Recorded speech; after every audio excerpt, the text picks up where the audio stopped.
Hello friends, welcome to सक्षम academy Azamgarh. आज एक बार फिर से आपके सामने नए वीडियो के साथ नए टॉपिक के साथ।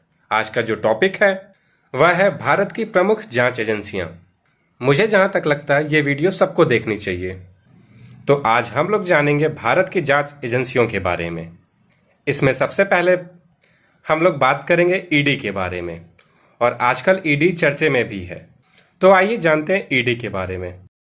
ईडी का जो पूरा नाम होता है इन्फोर्समेंट डायरेक्टरेट होता है। इसको इन्फोर्समेंट डिपार्टमेंट भी कहा जाता है। इसे हिंदी में प्रवर्तन निदेशालय कहते हैं। ईडी का मुख्य कार्य होता है जो लोग टैक्स चोरी करते हैं उनकी जांच करना। जैसे हमने कोई संपत्ति ऐसी बना ली है जो टैक्स चोरी करने के उद्देश्य से बनाया गया है, जैसे कि कोई बहुत बड़ा हॉस्पिटल, स्कूल, कोई बहुत बड़ा मॉल या कोई बहुत बड़ा ट्रस्ट। ये मैं एग्जाम्पल के तौर पे बता रहा हूँ, ऐसा नहीं कि हाँ सिर्फ यही लोग टैक्स चोरी करते हैं। जब कभी हम टैक्स चोरी करने के उद्देश्य से कुछ ऐसी संपत्ति खड़ी कर लेते हैं, बिल्डिंग खड़ी कर लेते हैं जो केवल टैक्स चोरी के उद्देश्य के लिए बनाया गया हो, तो ईडी उसकी जांच करता है। अब एक सवाल यह आता है कि आप अपना पूरा पैसा खर्चा कर दे रहे हैं और आप सोच रहे हैं कि अब आपको टैक्स नहीं देना पड़ेगा और आप टैक्स से बच जाएंगे। तो यह बिल्कुल गलत है। ईडी आपसे सवाल करेगा कि आपने सारा पैसा कहाँ खर्चा किया, तब आप वहां फंस जाएंगे। ईडी का काम ही होता है कि जो लोग टैक्स की चोरी कर रहे हैं उनकी जांच करना, उनको पकड़ना। और जो ईडी होता है वह छोटे आदमियों के ऊपर छापा नहीं मारता है। ऐसा नहीं है कि नहीं मार सकता, लेकिन देखा जाता है मुख्यतः कि नहीं मारता है, क्योंकि छोटे लोगों के पास पैसा बहुत कम होता है। इस वजह से उनके ऊपर छापा नहीं मारता है। देखा जाता है कि ईडी बड़े बड़े बिजनेसमैन, पॉलिटिशियन के ऊपर ही मुख्य रूप से छापा मारता है। आजकल तो कई नेताओं के ऊपर ईडी छापा मार रही है। ऐसा नहीं है कि ईडी रिक्शा चलाने वाले, ऑटो चलाने वाले, ठेला लगाने वाले के ऊपर छापा मारेगा। वह जानता है कि इन लोगों की इतनी कमाई ही नहीं है, तो वह टैक्स चोरी कैसे करेगा, तो वो इसके ऊपर छापा नहीं मारते हैं। पर अगर कभी किसी के ऊपर डाउट है तो वह छापा मार सकता है। ऐसा नहीं है कि वो छापा नहीं मार सकता है। फिर आता है सीवीसी। इसका पूरा नाम होता है सेंट्रल विजिलेंस कमीशन। सीवीसी कौन होते हैं? यह वह लोग होते हैं जो जितने भी अधिकारी लोग होते हैं, जितने कर्मचारी होते हैं, उन सब लोगों के ऊपर नजर रखता है। ऐसा तो नहीं कि हमारा अधिकारी ही करप्ट हो, तो यह सारे अधिकारी के ऊपर नजर रखती है विजिलेंस डिपार्टमेंट। कहीं कोई अधिकारी घूस ले रहा है, जैसे कि डीएम, एसपी, एसडीएम आदि लोग, इस डिपार्टमेंट को जासूसों का जासूस भी कहा जाता है। जो कि सबसे ऊपर आता है वह होता है सेंट्रल विजिलेंस कमीशन, सीवीसी। यह मुख्यमंत्री, प्रधानमंत्री तक को भी नहीं छोड़ता है। अब आइए बात करते हैं सीबीआई का। सीबीआई का पूरा नाम होता है सेंट्रल ब्यूरो ऑफ इन्वेस्टिगेशन। ये सेंट्रल गवर्नमेंट की होती है। ये पूरे सेंट्रल गवर्नमेंट की जांच कर सकती है। सीबीआई को क्राइम ब्रांच इंडिया के नाम से भी जाना जाता है, क्योंकि यह अपराध से जुड़े मामलों की जांच करती है और छुपी हुई असली सच्चाई का खुलासा करती है। इसका आदेश सेंट्रल गवर्नमेंट देती है, या फिर हाई कोर्ट या फिर सुप्रीम कोर्ट दे सकती है। अब आइए बात कर लेते हैं सीआईडी के बारे में। तो पहले तो इसका पूरा नाम जानते हैं। अब बात कर लेते हैं सीआईडी का। सीआईडी का पूरा नाम होता है क्राइम इन्वेस्टिगेशन डिपार्टमेंट। इसे अपराध जांच विभाग के नाम से भी जाना जाता है। इसका जो मुख्यालय है वह भारत के पुणे में है। यह भारतीय राज्य पुलिस की एक जांच और खुफिया शाखा है। यह राज्य स्तर पर रहता है। इसका आदेश जो है हाई कोर्ट दे सकता है। अब बात कर लेते हैं एनसीबी का। एनसीबी का पूरा नाम होता है नारकोटिक्स कंट्रोल ब्यूरो।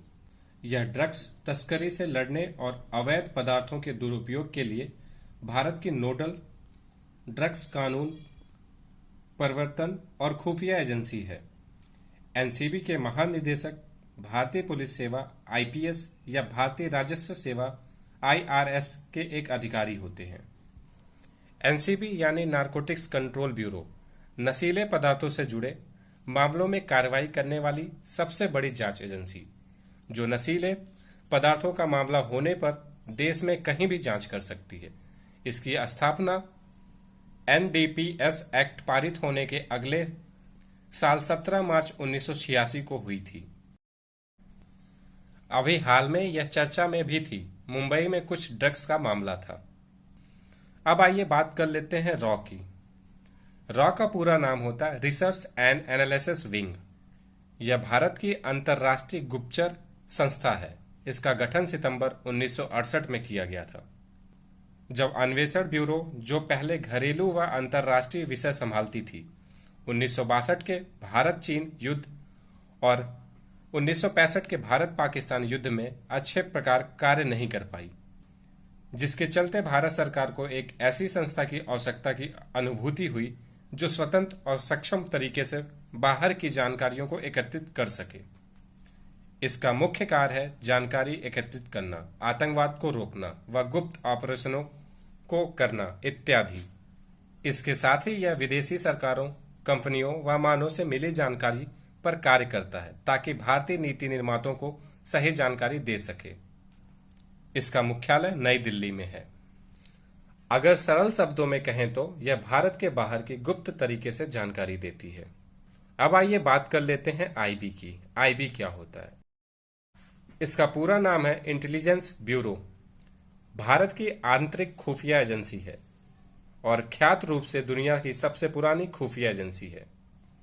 इसे 1947 में गृह मंत्रालय के अधीन केंद्रीय खुफिया ब्यूरो के रूप में पुनर्निर्मित किया गया।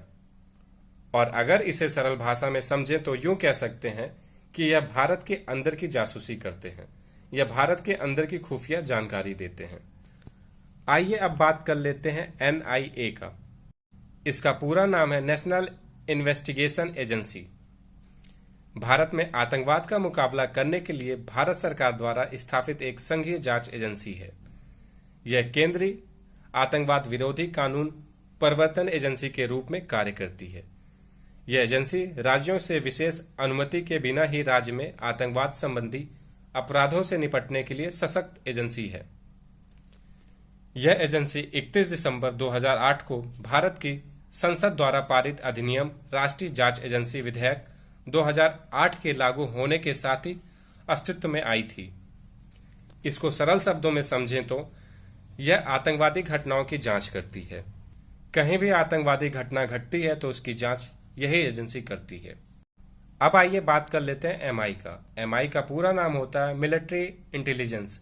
यह एक सैन्य सेवा है जो सैन्य अभियानों से संबंधित जानकारी एकत्र करने, विश्लेषण और वितरण के खुफिया जानकारी एकत्रित करने का उपयोग करती है। नियोजन और संचालन के समर्थ में खुफिया जानकारी प्रदान करने के लिए जिम्मेदार है। इसको सरल शब्दों में कहें तो यह मिलिट्री का अपना इंटेलिजेंस होता है, यह आर्मी वालों का अपना खुद का होता है।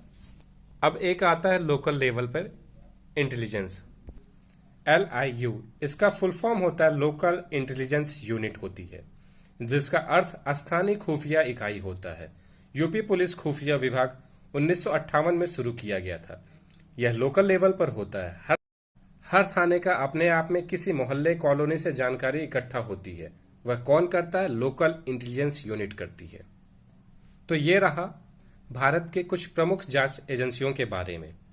अगर आपको वीडियो अच्छी लगी हो तो लाइक करें, शेयर करें, कमेंट करें और चैनल को सब्सक्राइब करना ना भूलें। Thank you.